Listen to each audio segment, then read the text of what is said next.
lagi dengan saya, host paling fenomenal, host paling dahsyat, host paling besar se-Unpam.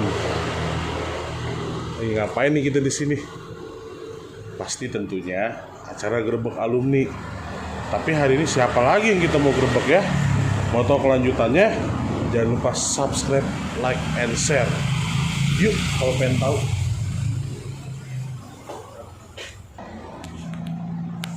Siapa nih? Muhammad Anwar and Associate, advokat, pengacara, dan konsultan hukum. Kita hari ini lagi di kantor hukum, sobat alumni.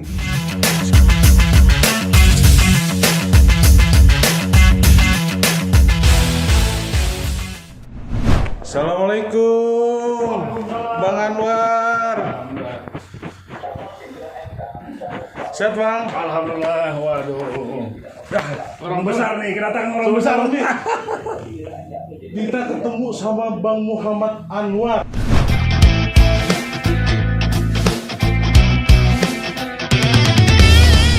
Dia ini managing partner dari kantor hukum ini, Bang ya. Muhammad Anwar and Associate tadi. Pakai nama sendiri. Muhammad pakai nama sendiri, nggak perlu nama orang lain ya kan. Mau tau nggak beliau ini siapa? Beliau ini mantan ketua ikatan alumni kita juga loh. Alhamdulillah. Salah satu lawyer yang paling terkenal juga di Kalimantan Selatan. Untuk lanjutannya dan seperti apa beliau, jangan lupa ikutin terus nih sampai habis. Sobat alumni, nih kita udah duduk bareng nih sama abang kita, Ketua Umum Ikatan Alumni Universitas Pamulang periode 2020-2022 ya Bang ya. Nah ini beliau ini orang hebat. Gimana Bang? Kabarnya sehat Bang? Alhamdulillah sehat.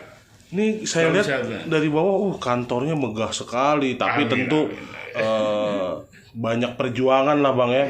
Tadi saya dengar-dengar bisik-bisik beliau ini udah punya sebenarnya dari tahun 2000-an ya Bang ya. 2005 loh, kantor hukum pertama saya di Jakarta. Pasti belum semegah ini, pasti ada prosesnya Bang ya. Sewa itu. Nah, tapi tar dulu nih, kita mau cari tahu dulu nih, gimana sih Bang Anwar itu dulu pas di Unpam tuh ceritanya beliau seperti apa. Bang, kenapa Bang Universitas Pamulang Bang untuk melanjutkan S2?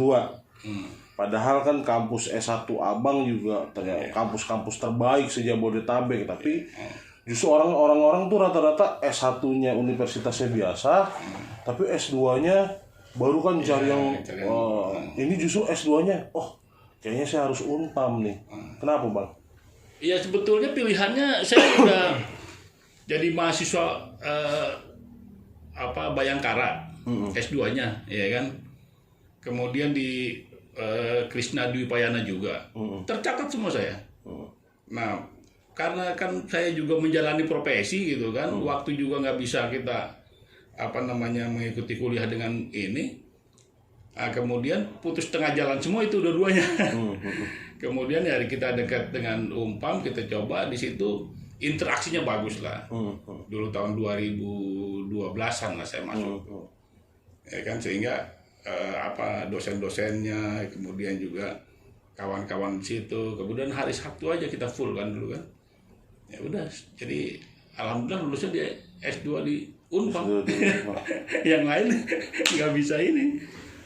Melihat Bang perkembangan Unpam yang sungguh sangat signifikan. Abang sebagai ketua alumni bagaimana Bang? Mantan ketua alumni melihatnya Unpam ini ternyata sudah mulai bisa menjadi kekuatan dan bisa memberikan ukuran positif universitas di Indonesia dengan biaya murah tapi kualitas tidak murahan. Abang bangga atau bagaimana sebagai mantan ketua alumni? Ya sangat bangga saya. Yang pertama dari owner yayasan pun saya memang ada kedekatan. Ya pernah interaksinya lebih sering lah. Ya kan, interaksi dengan petinggi-petinggi yayasan, termasuk rektor dan wakil-wakil rektor. Nah, interaksi ini kan kita memang Unpam itu motonya bagaimana mencerdaskan kehidupan anak bangsa, ini benar-benar dia tulus gitu. Jadi bukan semata-mata mencari profit atau mencari nilai lain secara finansial dari pendidikan yang diadakan gitu. Jadi sebanyak mungkin anak bangsa ini ya mendapatkan pendidikan yang bagus gitu. Makanya bisa dilihat lah ya kan, office boy yang di situ ya kan, ya dari kelas bawah sampai kelas atas juga ada di Unpam gitu. Ya. Bahkan kawan saya juga sekelas dengan saya waktu S2, dia masih bekerja di kantoran. Iya. Di kantoran bukan staf, tapi yang bertanggung jawab di kebersihan gitu. Tapi dia bisa S2. Dan sekarang alhamdulillah dia udah bagus. Tuh teman-teman. OB, karyawan biasa, semuanya itu bisa mendapatkan kesempatan yang sama kuliah di Unpam. Nah, itu tujuannya pernah sering diucapkan oleh almarhum Pak Darsono itu, bagaimana caranya orang yang tidak tersentuh, yang dia tidak bayangkan, jangankan mau kuliah, tidak membayangkan akan kuliah gitu. Yeah. Nah, itu bagaimana ditarik sama dia supaya bisa terbuka akses pendidikannya gitu. Makanya dicari bagaimana metode pembayarannya tidak memberatkan. Dari zaman dibuka sampai sekarang ini nggak pernah ada uang gedung. Nggak ada gitu. Bahkan perjuangan yayasan itu, sepengetahuan saya juga ya, itu mahasiswanya lebih sedikit daripada dosennya. Ya, mahasiswanya masih 3 orang, dosennya udah 10. Berbeda dengan sekarang. Sekarang mahasiswa Unpam 3 besar terbanyak se-Indonesia, ya, Pak. Itulah hasil perjuangan yang udah hasil perjuangan almarhum dan juga kawan-kawan di bawahnya lah ya. Nah, Bang, kalau kami semua kan sekarang sebagai penerus Abang nih, menjalankan roda pergerakan Ikatan Alumni tentu ini lebih berat, ya kan? Tapi tentu kita tidak akan ada di sini tanpa ada para pendahulunya. Termasuk kita nggak bakal ada di sini tanpa ada Bang Anwar. Dah, Abang pernah menjabat sebagai ketua alumni. Itu bagaimana ceritanya, Bang? Terus gimana sih Abang? Wah, saya sebagai ketua alumni dengan Unpam lagi progres, ingin tambah maju pada saat itu, progres naik cepat sekali, itu menjadi beban nggak buat Abang atau menjadi tantangan tersendiri buat Abang? Ya, semua kita anggap ya kita biasa ini aja, jangan dianggap tantangan. Ini harus kita lakukan sekecil apapun, kita harus melangkah gitu. Sekecil apapun langkah kita, nggak dianggap pun sama orang ya, tetap kita melangkah saja gitu. Jangan melihat di depan itu ada tembok yang besar misalnya, ada penghalang dari langkah kita. Kalau itu dianggap rintangan, nggak bakal bisa melangkah terus gitu. Jadi sekecil apapun langkah itu akan berarti nanti gitu. Terhadap perjuangan-perjuangan itu memang ya tidak semuanya kan orang sepaham, ya kan, terhadap perjuangan-perjuangan itu. Tapi upaya kita bagaimana peran alumni ini juga diketahui lah oleh masyarakat bahwa alumni Unpam itu juga sudah terjun di masyarakat dan di masyarakat itu diterima. Ada yang anggota dewan, ada yang tadinya di kepolisian yang biasa sekarang jadi punya jabatan, ya kan, di pemerintahan, itu banyak. Cuma trackingnya sekarang ya, yang kita masih itu, yang terhalang itu ya itu tadi, kita belum secara administratif, ya belum bisa ini semua. Dan sekarang kepengurusan sekarang ini saya melihatnya bagus gerakannya gitu kan. Salah satunya itulah, ya kan, ngegerebek-gerebek alumni ini. Salah satunya ya. Nah, ini juga menunjukkan kepada masyarakat bahwa alumni Unpam itu banyak diterima oleh masyarakat dan berperan aktif di dalam kehidupan bermasyarakat itu. Saya rasa itu. Tuh teman-teman, apa yang Bang Anwar barusan ucapkan itu sebenarnya adalah saripati dari Tridharma Perguruan Tinggi. Kita pada saat berkuliah itu sudah terdidik, pendidikan, terus pada saat tugas akhir itu penelitian. Tapi ketika lulus, inilah bentuk pengabdian kita. Bang Anwar sebagai aparatur penegak hukum, khususnya advokat, dia hadir di tengah-tengah masyarakat supaya sistem hukum ini berjalan sebagaimana mestinya. Ada lagi alumni kita yang jaksa, ada juga yang ke polisi dan macam-macam itu bertemu dalam satu circle, maka ketika ikatan alumni ini kuat, pengabdian masyarakat itu khususnya akan berjalan dengan stabil dan alma mater kita akan semakin kuat nantinya asal alumninya ini terus berpegangan tangan. Contohnya ikatan alumni sekarang ini nggak bakal ada apa-apa ya tanpa ada masukan arahan dari Bang Anwar, dari alumni-alumni yang lain, seperti itu teman-teman. Nah Bang, balik lagi, abang kan jadi lawyer nih, pasti tentu udah berpengalaman puluhan tahun lah jadi lawyer kan. Apa sih Bang rahasianya Bang supaya bisa sukses? Umumnya bukan lawyer aja ya, tapi bagi alumni-alumni lain nih, kiat-kiat sukses itu seperti apa Bang? Ya, kalau ukuran sukses tergantung orang melihatnya lah. Ada yang dilihatnya dari materinya, kan kita nggak usah, itu umum lah, itu nilai orang. Tapi pada prinsipnya lawyer ini kan kita jual jasa ya. Ini harus trust yang kita kedepankan. Kepercayaan pemakai jasa kita ini yang harus kita jaga. Ya, kita nggak semuanya kan lawyer menjaga itu. Ya, kalau dia tidak bisa jaga trust, ya. Ini kunci nih. Kalau tidak bisa jaga trust, akan ditinggal dia dengan pasar. Ya. Jadi kalau kita udah kan sebenarnya kalau lawyer itu nggak perlu banyak perkara juga. Ya kan? Cukup satu. Asal bisa menghidupi 5 tahun, 10 tahun bisa itu. Ya artinya lebih baik sedikit tapi menjaga trust ketimbang kita banyak nggak ada akan terjadi banyak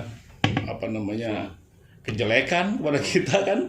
Itu akan mematikan juga kita sebagai penyandang profesi penjual jasa ini gitu kan.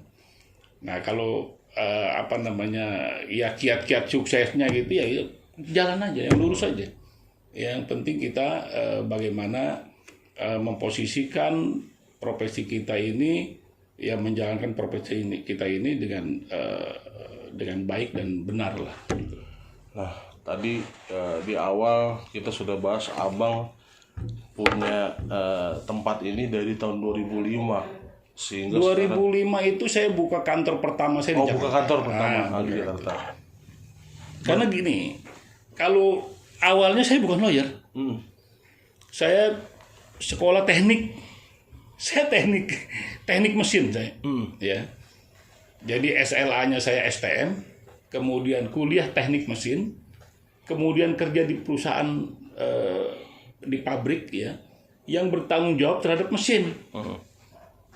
Ini kan pertanyaan kenapa jadi lawyer? Nah, itu kan, ya kan? Yeah. Pertanyaannya kenapa abang jadi lawyer kan gitu? Yeah. Nah, perjalanannya ya itu tadi. Ya saya setelah lulus dari teknik mesin itu tahun 90, saya kerja di Korea Selatan. Di Korea Selatan. 1 tahun saya di Korea Selatan. Kita buka pindahin mesin-mesin di sana untuk dipindahkan pabrik di Indonesia untuk dipasang lagi di Indonesia. Saya juga tanggung jawab itu. Nah kemudian saya 2 tahun pindah ke perusahaan Jepang. Di perusahaan Jepang itulah mulai saya ada interaksi pembelaan ya. Karena saya ditunjuk oleh teman-teman saya waktu itu di pabrik untuk sebagai ketua serikat buruh di situ. Itu awalnya.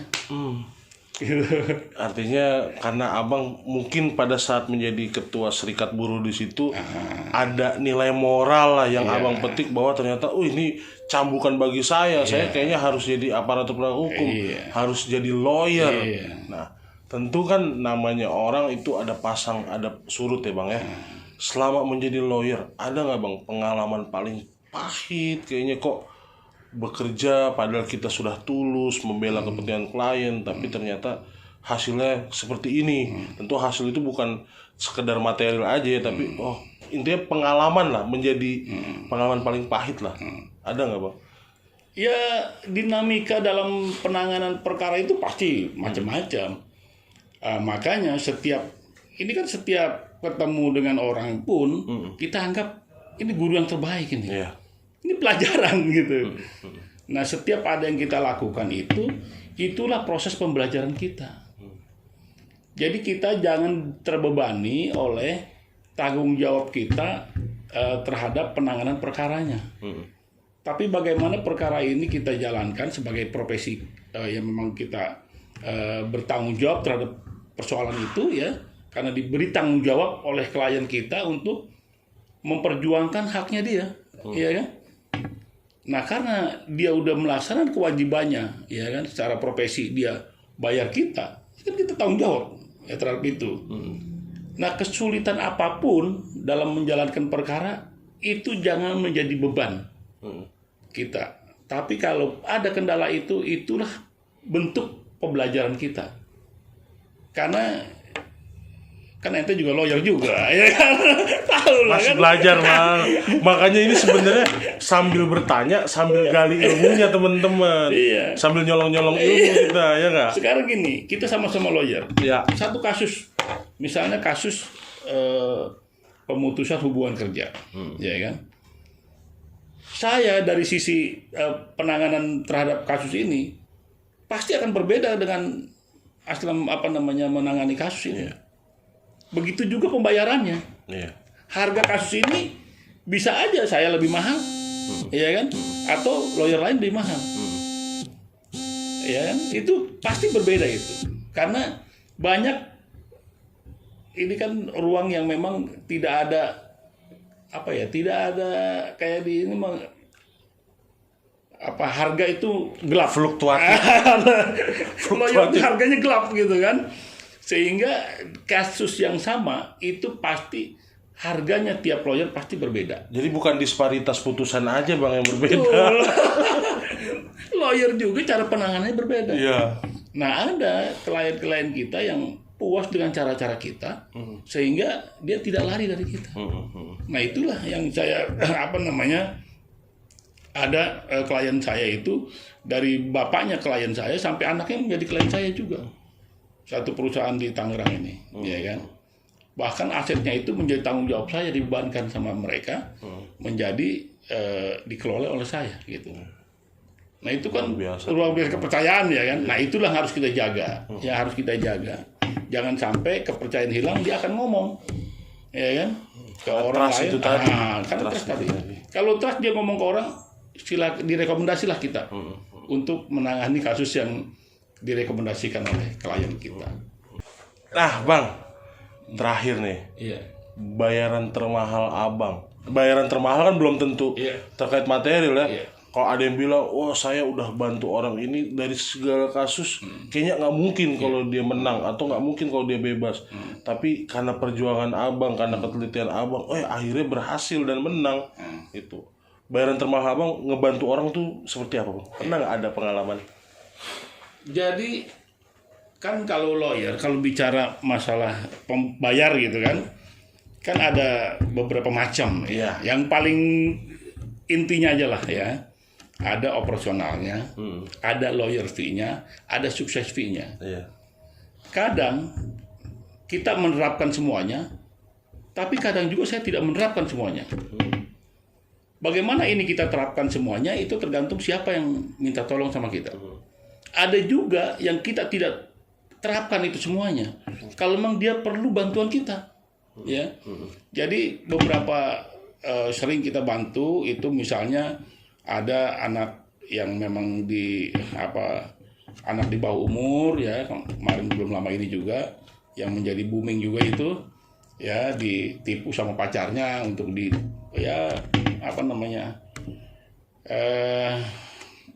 dalam tanda kutip lah ya. Iyalah dibohongin lah gitu ya. Jadi ada beberapa case yang memang orang tidak mampu ya, misalnya orang yang ditabrak sampai lumpuh, ada juga ya kita belain karena dia nggak punya ini juga, ya nggak punya akses lah untuk bisa bagaimana yang nabrak itu bertanggung jawab gitu kan. Itu kita belain sampai semua bisa diganti rugi, kemudian dia semua pengobatannya diganti gitu. Jadi termasuk yang digusur ya, ada di daerah Tangerang juga itu ada penggarap yang secara semena-mena gusur ya.